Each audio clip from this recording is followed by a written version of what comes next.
রাজনীতি ভুলে পূর্ব বর্ধমান জেলার রায়নার ফকিরপুরে মঙ্গলবার মাছ ধরলেন দিলীপ ঘোষ। পূর্ব বর্ধমান জেলার রায়নার ফকিরপুর গ্রামে কালী পুজো উপলক্ষে অভিনেতা রাজদের বাড়িতে এক ভিন্ন মেজাজে ধরা দিলেন মঙ্গলবার বিজেপির নেতা দিলীপ ঘোষ।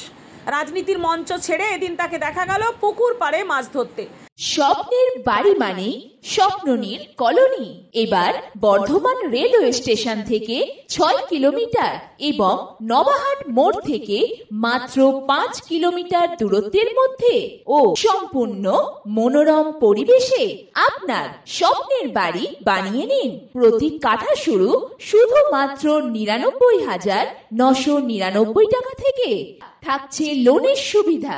50% ডাউন পেমেন্ট করে কাঠা প্রতি 928 টাকা 84 মাসে পরিশোধ করুন। বিশদে জানতে ফোন করুন 8918277795।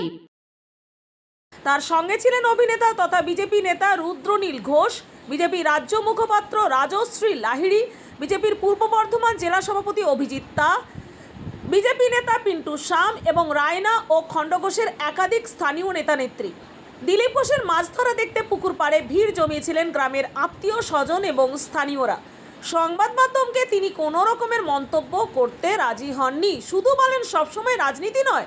এর থেকে বোঝা যায় কালী পুজোর এই উৎসবে তিনি রাজনীতির ঊর্ধ্বে উঠে ব্যক্তিগত সময় উপভোগ করতেই আগ্রহী।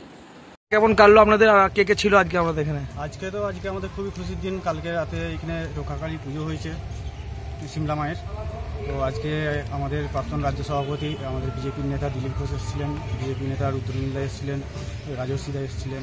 আজকে দিলীপ ঘোষ যে আপনাদের সঙ্গে ছিপ ফেললো সেটা কেমন লাগলো? হ্যাঁ, খুব ভালো। দাদা একটু গ্রামের মানুষ, তো গ্রামের যেই কালচার ছিপ ফেলার সেইটা অভ্যাসটা আছে, তাই আমাদের বলেছিল আমরা পুকুরে ছিপ ফেলবো।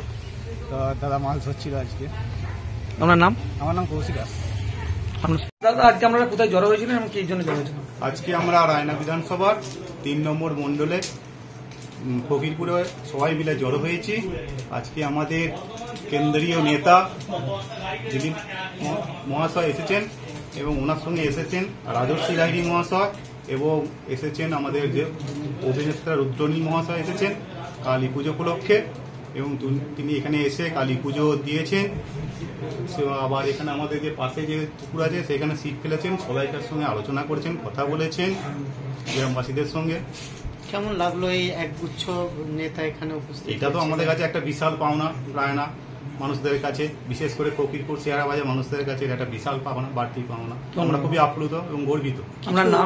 কিছু অভাব অভিযোগ নিয়ে আলোচনা করলেন? সেটা এখনো হয় না, সেরকম ভাবে দেখা হয় না। ওনার সাথে নিয়ম বিশ্রাম দিচ্ছেন খাওয়ার পর। পূর্ব বর্ধমান থেকে পাপাই সরকারের রিপোর্ট, নূতন ভোর।